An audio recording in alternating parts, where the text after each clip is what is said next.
안녕하십니까. 골방 라이브를 시작합니다. 오늘은 인문학 강좌 4강 당신은 자신의 일을 하기 위해 태어났다라는 주제를 가지고 살펴보기로 하겠습니다. 세종대왕도 사는 내내 자신을 깊은 고독 속에 두며 살았습니다. 고독 속에서만 사색의 질과 범위가 확정된다는 사실을 알고 있었기 때문입니다.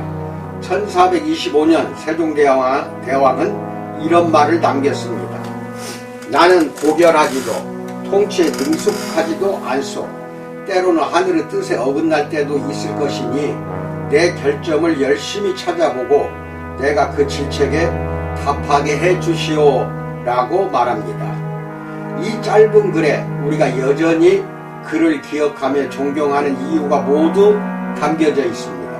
그는 자신에 대한 비판을 경청해서 마음에 담았으며 결코 반대편에 있는 사람들을 배척하지 않았습니다. 아니, 순간적으로 미운 마음이 들기도 했지만 그가 앞서 말한 것처럼 때로는 하늘의 뜻에 어긋날 때도 있다는 사실을 인지하며 조금씩 옳은 방향으로 자신을 바꿔 나갔습니다. 세종대왕의 위대한 이유는 그가 강했기 때문이 아닙니다. 비판을 허용하고 그로 인해 사는 내내 흔들렸지만 그때마다 깊은 고독 속에서 다시 중심을 잡고 본래 위치로 돌아왔기 때문입니다. 비판의 상처를 잊지 않는 사람은 없습니다. 다만 그 고통을 이겨내지 못해 자기 자리로 돌아오지 못하는 사람이 있을 뿐입니다. 수많은 사람이 악플로 삶을 마감하는 현실을 논하며 악플에 대처하는 방법을 쓴 글에는 반드시 라고 할 정도로 꼭 달리는 댓글이 하나 있습니다. 악플도 관심 있죠. 서로 이해하며 삽시다 라고 말합니다. 각자 다른 삶을 사는 사람들이 서로의 삶과 생각을 완벽하게 이해하기는 어렵습니다.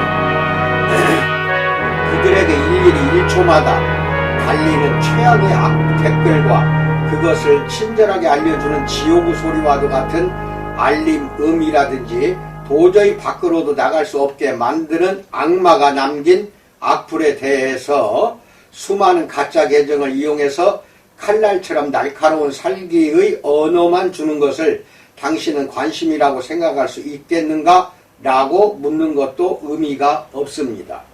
모르는 사람은 도저히 짐작할 수 없기 때문입니다. 짐작할 수 없는 사실은 굳이 설명할 필요도 없습니다. 세종대왕은 몸이 좋지 않았고 다양한 오해와 편견의 시선으로부터 지탄을 받아야 했습니다. 비난은 근거가 없는 경우가 많습니다. 비난하려는 마음 자체가 유일한 증거일 때가 많으니까요. 하지만 세종대왕은 아픈 몸을 이끌고 다시 어제처럼 자신이 해야 할 일을 해냈습니다. 그것은 틀렸다라고 반박하거나 상대를 짓밟으며 느낄 수 있는 통쾌한 감정을 원하지 않았습니다. 그리고 자신에게 솔직해집시다.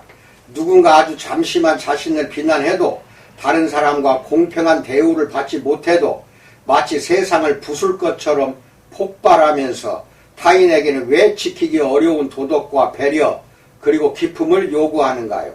언제나 남을 평가하기 전에 자신을 돌아봅시다. 남이 해야 할 일이 아니라 자신이 지금 당장 무슨 일을 해야 하는지 살펴봅시다. 작가는 자기 생각을 쓰고 화가는 자기 생각을 그리면 됩니다. 모두가 마찬가지입니다. 그저 자신의 일을 하십시오. 당신은 자신의 일을 하기 위해 태어났습니다. 세종대왕은 나라와 국민을 위해 살겠다는 자신의 목표를 평생 지켜냈습니다. 언제 무슨 일이 생기든 그저 자신의 일을 해낸 것입니다. 언제나 당신의 일을 하십시오. 당신이 만드는 제품이나 작품에는 당신이 아프거나 힘든 이야기는 적을 수 없습니다. 아프지만 쓴 책입니다. 성대가 망가졌지만 애써 부른 노래입니다. 위로는 받을 수 있겠지만 그게 전부입니다. 위로를 받기 위해 한 일이 아니라면 고통의 흔적은 지우고 당신의 일만 하십시오. 고객과 소비자는 당신의 이야기를 알 수 없으며 알아야 할 이유도 없습니다. 냉정한 이야기지만 다시 언제나 그저 당신의 일을 하십시오. 아픈 만큼 아픈 사람을 이해할 수 있고 힘든 만큼 고통을 안아줄 수 있습니다. 그러니 답답할수록 당신의 일을 하십시오. 고독할수록 당신의 일을 하십시오. 혼자 남겨질수록 당신의 일만 하십시오. 당신의 일이 당신의 삶을 증명할 것입니다. 이상입니다. 짧지만 나 자신을 되돌아보는 오늘 강의 내용이 되기를 축원드립니다. 항상 코로나 위험에서 만반의 준비를 하시고 대비하시고 건강한 삶 살아가기를 축원드립니다. 감사합니다.